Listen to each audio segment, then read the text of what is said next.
My name is Bill Neri. I am the Director of Ensemble Advancement at the Sphinx Organization, and I run a myriad of programs within the nonprofit organization. But the primary one of which that we're going to be talking about today is, of course, Sphinx Virtuosi.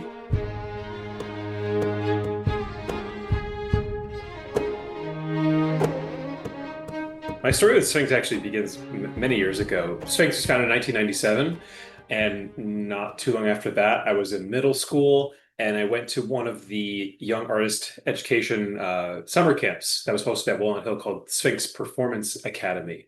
And I attended that for two separate summers. That was my first exposure both to, of course, the Sphinx organization, but also of just like high level, like world-class level playing, period. The faculty were Sphinx competition winners and alumni, and they were, my teachers while I was there. And I had always had this kind of synonymous relationship between diversity and excellence in classical music because that was my first time really seeing both of those things. Ever since then, I've, been in close touch with the Sphinx organization. I performed as a violist in the Sphinx Virtuosi. For those who don't know, the Sphinx Virtuosi is a 18-member self-conducted string orchestra comprising of the nation's top Black and Latino classical artists. We just released this album. I've been working with Sphinx ever since then, really. 2019, I started in a part-time role, and I've been full-time since 2020. I went from just simply playing in the virtuosi in the viola section to now I run the whole tour in close collaboration with our management and MKI artists and other staff members as well. It definitely takes a village to launch our 20 plus city national tours that we have every year. And we're about to go on the road in a couple days, actually. So this is like really great timing to talk about the album and our concerts coming up. And yeah, a lot of great stuff. Well, it's really a pleasure to have you here, Bill, so we can talk more of the ensemble and the organization as well. Now, when you are not on the road touring, is it Detroit that you call home base? The organization does, for sure. The virtuosi everyone comes from all different places. That's part of the joys of my job to figure out how best to get 18 musicians from their various homes to a remote town in the middle of Pennsylvania while still maintaining a budget. No, but it's really cool. I mean, everyone brings that kind of, their unique background, and we have folks who are doing studio and film gigs in LA. We have folks who are in major orchestras all over the country. We have musicians that are on faculty at conservatories and universities. So everyone's coming from all over. Me personally, my home is Miami. We're very privileged at the Sphinx Organization that our 12 full-time staff are all remote workers. But what that does is allows us to be very mobile and flexible so that we could be on the road with Sphinx Virtuosi one day, and the following week we could be at our gala reception in New York City, and then the following week we're in a different place. So there's a lot of mobility to the job.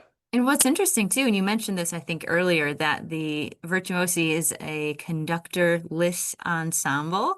What is that experience like? It's maybe a little, seems like it could be a little surprising to some audience members. Totally. And I'm on like a branding campaign on rewording that to self-conducted. I know it sounds a little weird, but we are not lacking anything. Yeah, it's very unique. I mean, a lot of the musicians in the group have really strong soloist and chamber music backgrounds. And so it just kind of fits and feels really natural for us. But for sure, it's very shocking to the audience that is about to see an orchestra come on stage, and they're used to seeing that one person, that one ambassador for the musicianship, to kind of take all the credit and be the person to fixate their gaze onto. And then when they're not there, you're kind of like, oh, who do I look at? Oh my God, they're all looking at each other. What are they doing? What's really important about that is that every single musician has their own kind of voice, and there's a conversation happening between viola number three and cello number two, and then the bass players cueing the second violins, and that could all happen and flow autonomously without a singular conduit.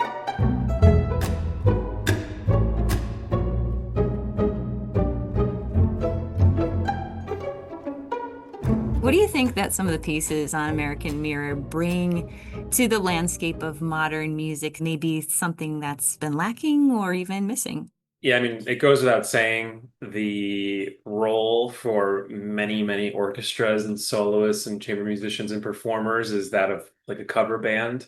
I'm not knocking it, but what we're offering that's quite unique is a lot of music that's telling a unique story that I think is best told by the artists of our ensemble and is relevant and recognizable by pretty much any listener out there. It's very unique. A lot of these pieces have never been performed before. Herencia, Hane, Drill, American Mirror, and Habari Ghani, really all of the pieces except one were written or arranged for our orchestra. So not only are these unique composers' voices and unique stories that are being told and captured by a very unique group of performers, but these are arrangements and compositions written with us in mind. Herencia, for example, by Andrea Casarubios, was written for 18 individual parts. So if you look at the score, every single page is like a measure basically because it takes up the whole page, which is really unique, really cool. And she really highlighted that every single performer in the ensemble has their own voice and message and story to share.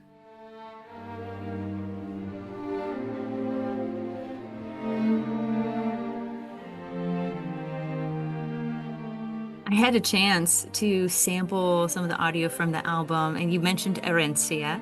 There's so much, I mean, the amount of variety is impressive. What are some of the genres or styles that we encounter, and some of the other maybe stories that you'd like to highlight from the album? Yeah, absolutely. There really is a bit of everything. It's a very stylized album with all different kinds of moods being captured. We open the album with a very energetic bam, we're here.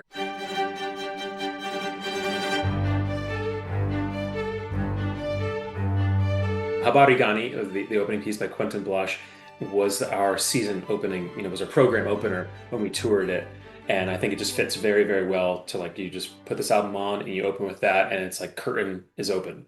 Quentin is a cellist in our orchestra and he's toured with us extensively. So that's another kind of example of he really knew, who he was writing for and what he was writing about. He actually like quoted one of the pieces that we toured from the year beforehand while he was writing it while he was on the road with us. And so it was like in his ear. So there's like one or two measures of like these little kinds of Easter eggs that he has throughout. So there's that kind of like high energy piece. Also high energy is Drill from Curtis Stewart. It's a drum kit concerto with Josh Jones on the drums. You really feel like you're in the middle of a city in that piece. It's a very urban kind of setting, very urban stylized type of music. The drill genre being captured by using drums and foot stomps and slapping the instruments. So we all kind of become percussionists for that piece. But then it's immediately countered and juxtaposed by Juan Tio Vicenti's Hane, which has a very pastoral, very landscape kind of imagery.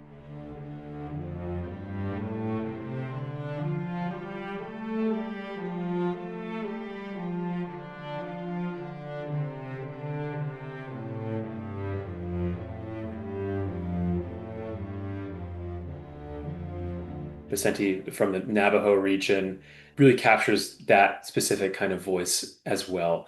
We haven't recorded a work by an indigenous composer up to this point, and so having that messaging and that tone, that style, I can't really describe it with words, but there's a totally different kind of image that comes to mind when you have that being played, juxtaposed with something very city-like as Curtis Stewart's very like you feel like you're in the middle of Chicago or New York.